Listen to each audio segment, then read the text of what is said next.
Bismillahirrahmanirrahim. Assalamualaikum warahmatullahi wabarakatuh.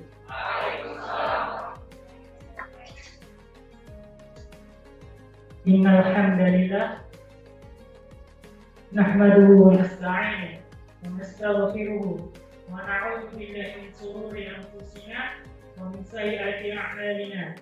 May yahdihillahu fala mudilla lahu wa may yudlil fala hadiya lahu. Asyhadu an la ilaha illallah wa asyhadu anna Muhammadan 'abduhu wa rasuluh. Ya ayyuhalladzina amanu taqullaha haqqa tuqatih wa la tamutunna illa wa antum muslimun. Amma ba'du. Fa inna asdaqal hadisi kitabullah wa khairal hadi Muhammadin sallallahu alaihi wasallam.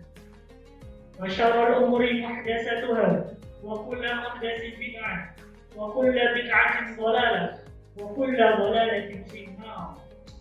Saudara-saudariku, perlu diketahui tiap diri kita adalah pemimpin. Menjadi pemimpin dalam pikiran banyak orang umumnya adalah menjadi bos, kepala desa, camat, bupati, gubernur, dan sebagainya. Padahal menurut Nabi, setiap diri kita adalah pemimpin.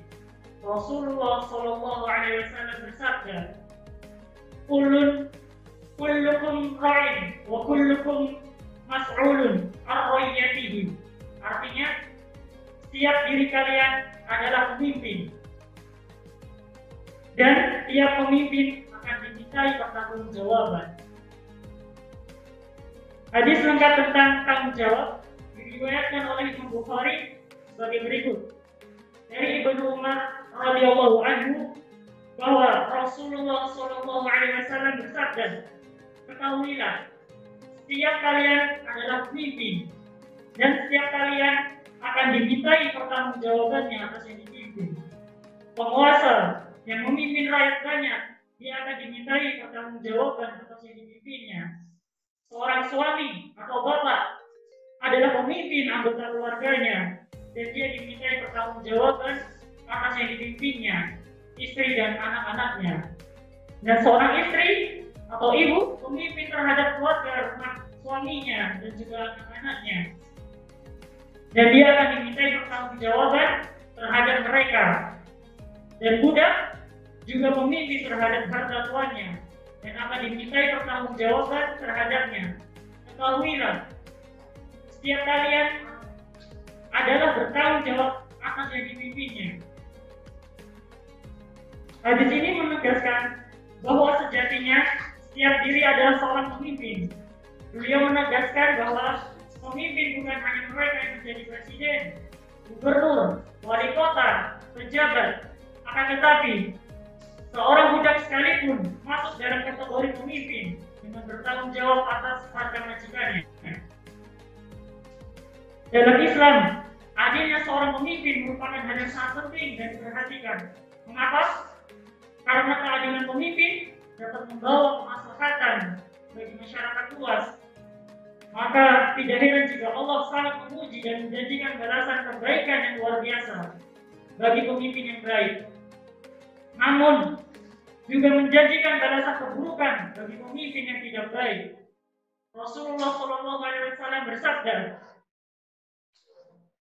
Inna habban nasi ila Allah azza wa jalla yaumal qiyamati wa aqrabahu minhu majlisan imamun adilu wa inna abghad nasi ila Allah yaumal qiyamah wa ashaddahu adada imamun jair.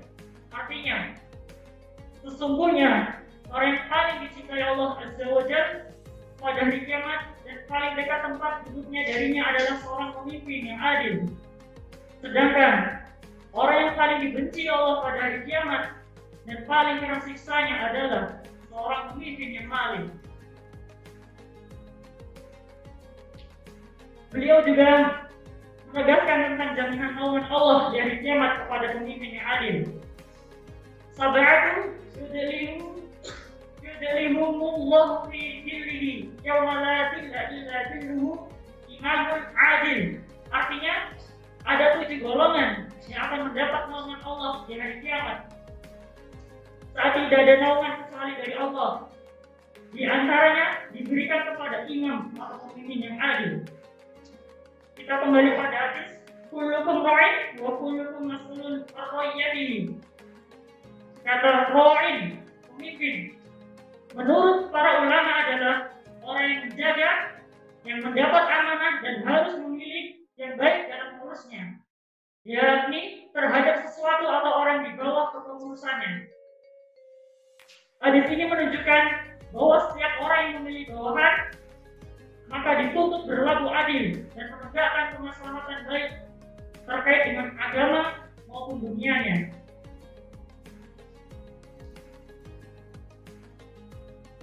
Maksud dari dimintai pertanggungjawaban adalah ditanya tentang tindakan yang dilakukannya dan tentang orang yang dipimpinnya, apakah melakukan tugas atau kewajiban dengan baik atau tidak. Kepemimpinan adalah amanat yang berat. Karenanya Islam mewanti-wanti bagi setiap yang mengemban amanah dan berhati-hati. Banyak yang gila kekuasaan setelah diberi amanat malah jadi orang yang lalai, jadi tergiur dengan kedudukan tewas. Dari Abu Dzar, ia berkata, "Wahai Rasulullah, mengapa engkau tidak memberiku kekuasaan?"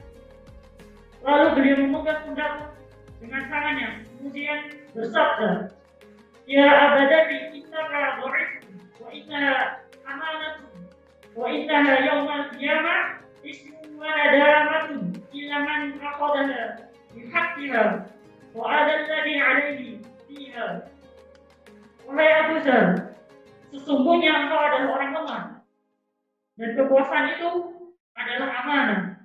Dan kekuasaan tersebut pada hari kiamat menjadi kehinaan dan penyesalan, kecuali bagi orang yang mendapatkan kekuasaan tersebut dengan haknya dan melaksanakan kewajiban pada kekuasaan itu.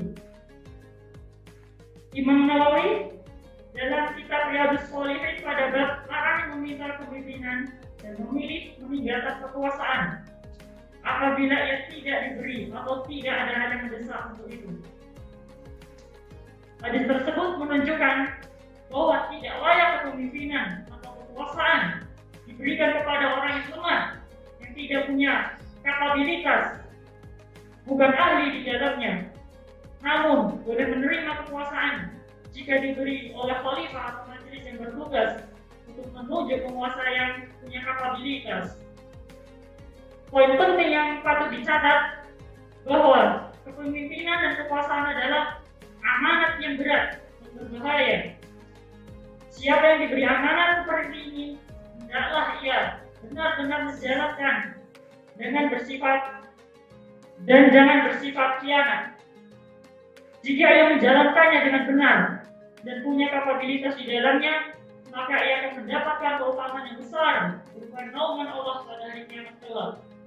Namun, jika ia menjalankannya dengan seenaknya, lalu bersifat khianat, maka ia termasuk orang yang paling dibenci Allah pada hari kiamat dan paling keras siksanya. Semoga kita semua mendapat kekuatan dan mampu mengemban misi sebagai pemimpin di muka bumi ini dengan baik, amanah dan adil. Setidaknya dapat memimpin diri sendiri agar bisa selamat di dunia dan di akhirat kelak. Subhanakallahumma wa bihamdik, asyhadu an la ilaha illa anta, astaghfiruka wa atubu ilaik. Assalamualaikum warahmatullahi wabarakatuh.